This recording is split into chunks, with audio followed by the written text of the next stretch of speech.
శ్రీరాముడికి వాయుదేవుడు స్వాగతం పలికిన స్థలం. హనుమంతుడి ప్రతిమను శ్రీరాముడు స్వహస్తాలతో చెక్కిన క్షేత్రం. కోరిన కోర్కెలు తీర్చే కొంగు బంగారం, కష్టాలను దాటే ధైర్యాన్నిచ్చే అఖండ బలం. గండి ఆంజనేయుడు లక్షల కుటుంబాల ఇలవేల్పు. దేశంలో 108 ప్రముఖ హనుమ క్షేత్రాలుంటే అందులో 107 ఆలయాల్లో ఆంజనేయుడు స్వయంభువై వెలిశాడు. ఒక్కచోట మాత్రం హనుమకు ఆరాధ్య దైవమైన శ్రీరాముడు తన బాణం యొక్క మొనతో హనుమ ఆకారాన్ని చెక్కడం, తన స్వామి చెక్కిన ఆ చిత్రంలోకి హనుమ స్వయంగా వచ్చి నిలవడం కనిపిస్తుంది. అదే కడప జిల్లా గండిలోని వీరాంజనేయ స్వామి దేవాలయం. ఇక్కడ సజీవమైన హనుమాన్ మూర్తి దర్శనమిస్తుంది. రఘునందన రఘు రఘునందన రఘువర సేవన రఘుపతి ఛాయన శతయోజన శత శతయోజన శరధి నియోజన శర పరిలంఘన. గండి క్షేత్రంలో ఆంజనేయ స్వామి విగ్రహానికి చిటికెన వేలు ఉండదు. ఎవరైనా స్వామి చిటికెన వేలును చెక్కేందుకు ప్రయత్నిస్తే విగ్రహం నుంచి రక్తం వస్తుంది. ఇక్కడి మూర్తిని సజీవ ఆంజనేయ స్వామి మూర్తిగా కొలుస్తుంటారు. ఆంజనేయుడి సహకారంతో రావణాసురుణ్ణి సంహరించి సీతతో కలిసి శ్రీరాముడు అయోధ్యకు తిరిగి పయనమైనప్పుడు గండి క్షేత్రానికి వస్తాడు. సీతారాముల రాక తెలుసుకున్న వాయుదేవుడు శ్రీరాముడికి స్వాగతం పలుకుతూ తన తపోబలంతో 2 కొండలను వేరు చేసే పాపాగ్ని నదిపై బంగారు తోరణాన్ని నిర్మిస్తాడు. అక్కడ స్వామివారు ఉన్న సమయంలో సీతమ్మ వారి కోరిక మేరకు తన బాణపు ఉలితో ఆంజనేయుడి విగ్రహాన్ని శ్రీరాముడు చెక్కుతాడు. అయోధ్యకు చేరే ముహూర్తం దగ్గర పడుతోందని విగ్రహాన్ని పూర్తి చేయకుండానే అక్కడి నుంచి బయలుదేరుతాడు. ఇందుకు ప్రతీకగా ఆంజనేయుడి చిటికెన వేలు ఉండదు. ఇక్కడ శ్రీ వీరాంజనేయ స్వాముల వారికి అనాది కాలం నుండి కూడా పాంచరాత్ర ఆగమ వడహలై సాంప్రదాయం ప్రకారము అహోబిళ మఠము పీఠాధిపతి యొక్క ఆదేశానుసారము ఇక్కడ నిత్య పూజాధికాలన్నీ కూడా జరుగుతూ ఉంటాయి. అదేవిధంగా ఈ 2 కొండలకు కూడా రాముల వారికి కోసం నిర్మించినటువంటి బంగారు మకర తోరణము మొట్టమొదటిసారి 1807 సంవత్సరాల మధ్యకాలంలో సర్ థామస్ మన్రో అనే బ్రిటిష్ కలెక్టర్కు కనపడినట్లు కూడా మన కడప జిల్లా గజెట్లో కూడా ఉండడం మనము చూడొచ్చు, నేటికి కూడా చూడొచ్చు. శ్రీరాముడు గండి క్షేత్రానికి వచ్చింది శ్రావణ మాసంలోనే. అందుకే ఇక్కడ శ్రావణ మాసంలో ప్రత్యేక పూజలు చేస్తారు భక్తులు. ప్రత్యేకించి శ్రావణ మాసంలో వచ్చే శనివారాల్లో ప్రత్యేక ఉత్సవాలు ఇక్కడ కన్నుల పండువగా నిర్వహించబడతాయి. వివిధ రాష్ట్రాల నుంచి భక్తులు వేలాది సంఖ్యలో వస్తుంటారు. చివరి శనివారం వీరాంజనేయుణ్ణి ఒంటె వాహనంపై పురవీధుల్లో ఊరేగిస్తారు.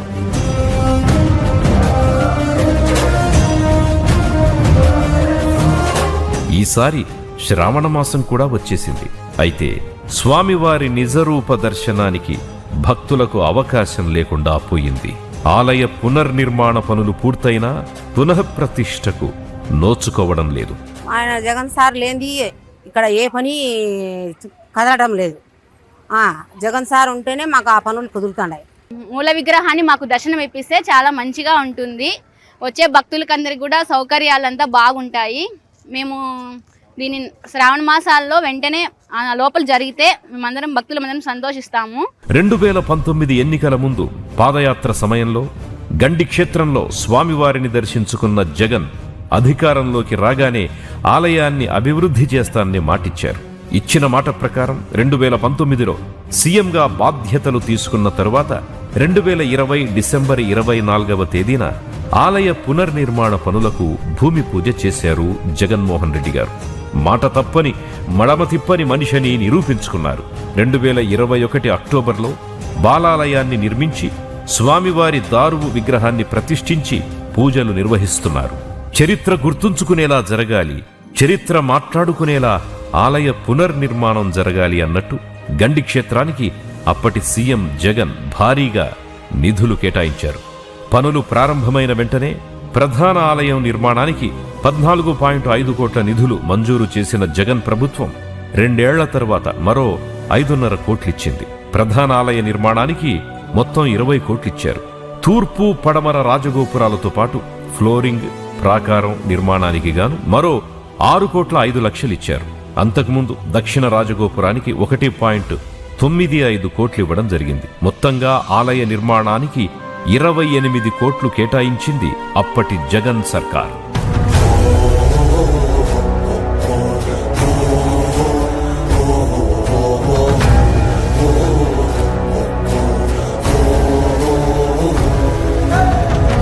ఈరోజు గండి క్షేత్రం నందు శ్రీ వీరాంజనేయ స్వామి వారి యొక్క దేవాలయం శీఘ్రంగా భక్తుల దర్శనానికి కల్పించే విధంగా ఇప్పుడు బాలాలయము కల్పిస్తున్న దర్శనం అది కాదు, నిజమైన మూర్తి లోపల గర్భాలయంలో ఉండేటువంటి మూర్తిని దర్శించుకోవాలని చాలా మంది అనుకుంటున్నారు. కాబట్టి ఆయన యొక్క దర్శనాన్ని త్వరగా ఈ బాలాల అష్టబంధన మహాకుంభాభిషేకాన్ని చేసి ఈ హోబిల పీఠాధిపతులు శ్రీ రంగనాథ్ యతీంద్రుడి వారి యొక్క ఆలోచనను, వారి యొక్క సలహాను తీసుకొని, అలాగే పాంచరాత్ర వడగల సంప్రదాయమైనటువంటి పండితుల యొక్క ఆలోచనను కూడా తీసుకుని దీన్ని త్వరగా శీఘ్రంగా బాలాలయ మహాసంప్రోక్షణ అష్టబంధన మహాకుంభాభిషేకం చేయాలని మేము కోరుతూ ఉన్నాము. వైసీపీ హయాంలోనే ఆలయ పునర్నిర్మాణ పనులు 95% పూర్తయ్యాయి. మిగిలిన 5% పనులను చేయకుండా నిర్లక్ష్యం చేస్తూ దానిని అడ్డుపెట్టుకుని ఆలయ పునఃప్రతిష్టను కావాలని ఆలస్యం చేస్తున్నారని, తమకు స్వామివారి నిజరూపాన్ని దూరం చేస్తున్నారని మొరపెట్టుకుంటున్నారు భక్తులు. ప్రధాన ఆలయంలో కాకుండా బాలాలయంలో స్వామివారికి 2 ఏళ్లకు మించి పూజలు నిర్వహిస్తే మంచిది కాదు అని భక్తుల నమ్మకం.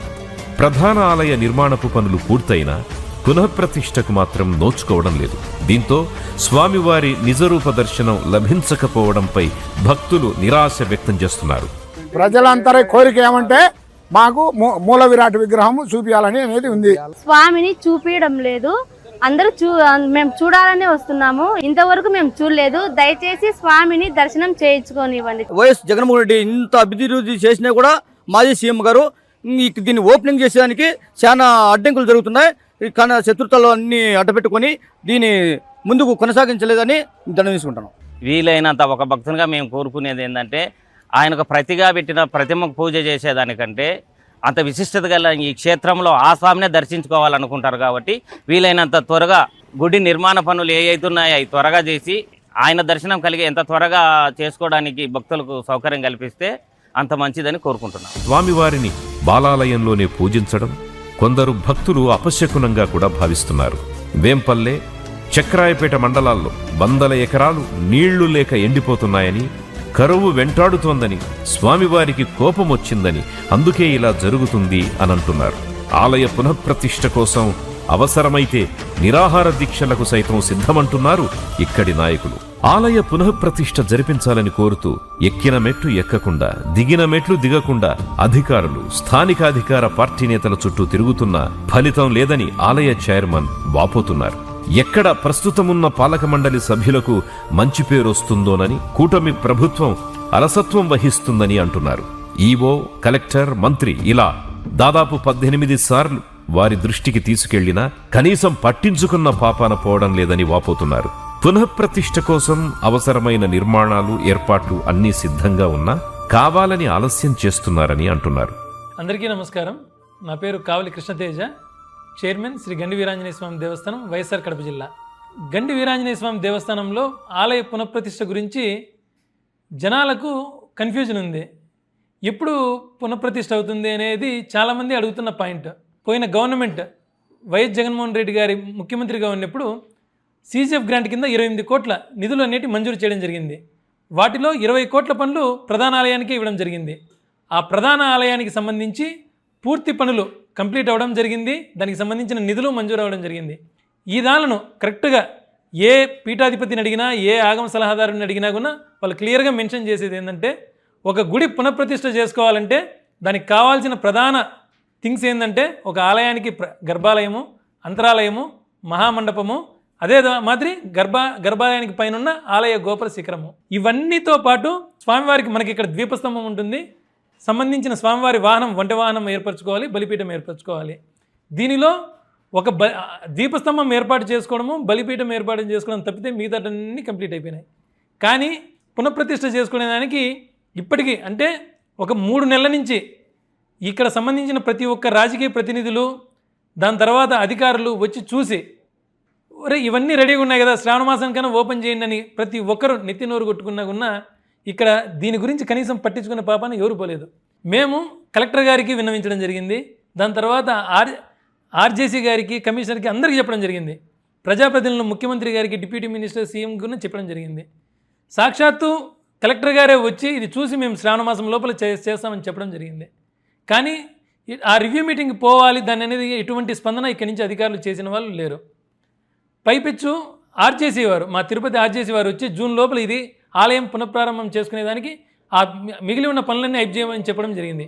కానీ దాని విధంగా ఎటువంటి ముందుకు పోయింది లేదు. గండి క్షేత్రం బాగుండాలని, ప్రపంచానికి పరిచయం చేయాలని జగన్ ప్రత్యేక చొరవ చూపించారు.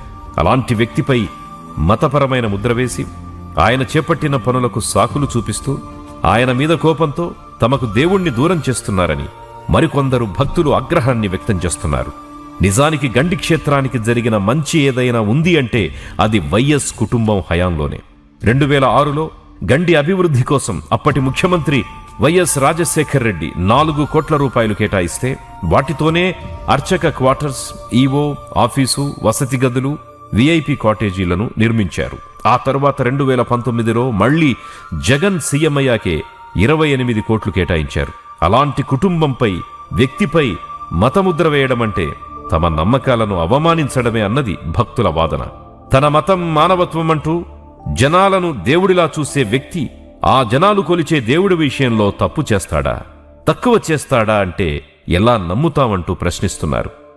In between the 4 walls in my house, I read the Bible. But when I go out of the house, I am a Hindu, I am a Muslim, I am also a Sikh. I practice their religion, I respect their religion. I am an Indian. Someone were to ask what my religion is, humanity is my religion. You want to have a declaration on that? Please go ahead and have that declaration as mine. Humanity is my religion. గండి క్షేత్రానికే కాదు, ఒక్క పులివెందుల నియోజకవర్గంలోనే ఆలయాల అభివృద్ధికి దాదాపు 150 కోట్ల రూపాయలు ఖర్చు చేశారు జగన్. మాకు వచ్చేసి ఇక్కడ జరిగిందంటే వేంపల్లె, చక్రపేట మండలాలకు ఈ పుణ్యక్షేత్రము గండి క్షేత్రము ఓన్లీ వైఎస్ కుటుంబం ద్వారానే జరిగింది. సాక్షాత్తు గండి ఆంజనేయ స్వామి దగ్గరకు వచ్చేసి ఆయన జగన్ సార్ డైరెక్ట్ వచ్చేసి ఇక్కడ మాకు మాట ఇచ్చినాడు. 28 కోట్లు పెట్టేసి నేను గుడి దేవస్థానాన్ని డెవలప్మెంట్ చేస్తానని చెప్పేసి చెప్పినాడు. వెంటనే శాంక్షన్ చేసేసి కంప్లీట్ చేసేసినాడు. పునఃప్రతిష్ఠ కార్యక్రమం కోసం, స్వామివారి నిజరూప దర్శనం కోసం ఆర్తి నిండిన కళ్లతో భక్తులు ఎదురు చూస్తున్నారు. 4 శ్రావణ మాసాలయ్యాయి. అయినా స్వామివారి నిజరూప దర్శనం లభించడం లేదు. ఇది పాపమో శాపమో తెలియదు, స్వామివారి కోపమో అర్థం కావడం లేదు. భక్తుల మనోభావాలను, అభిప్రాయాలను, కోర్కెలను దృష్టిలో పెట్టుకుని రాజకీయాలకు అతీతంగా ముందుకు రావాల్సిన అవసరం ఉన్నది. స్వామివారి పునఃప్రతిష్ఠకు వెంటనే నడుం బిగించాలి అనే అభిప్రాయాలు వినిపిస్తున్నాయి. దీనికి సిద్ధం అని ఆలయ కమిటీ చెబుతోంది. అయినా అధికారుల నుంచి ఏ స్పందన లేదు. సనాతన ధర్మాన్ని కాపాడుతామని అంటున్న ప్రభుత్వ పెద్దలు జనాల నమ్మకాలను లెక్కలోకి తీసుకోవాలని, ఆలయ పునఃప్రతిష్ఠకు ముందుకు రావాలని భక్తులు కోరుతున్నారు. జయ కేతన జయ జయ కేతన జయ హయ ప్రాపున జయ విడతాపు గణే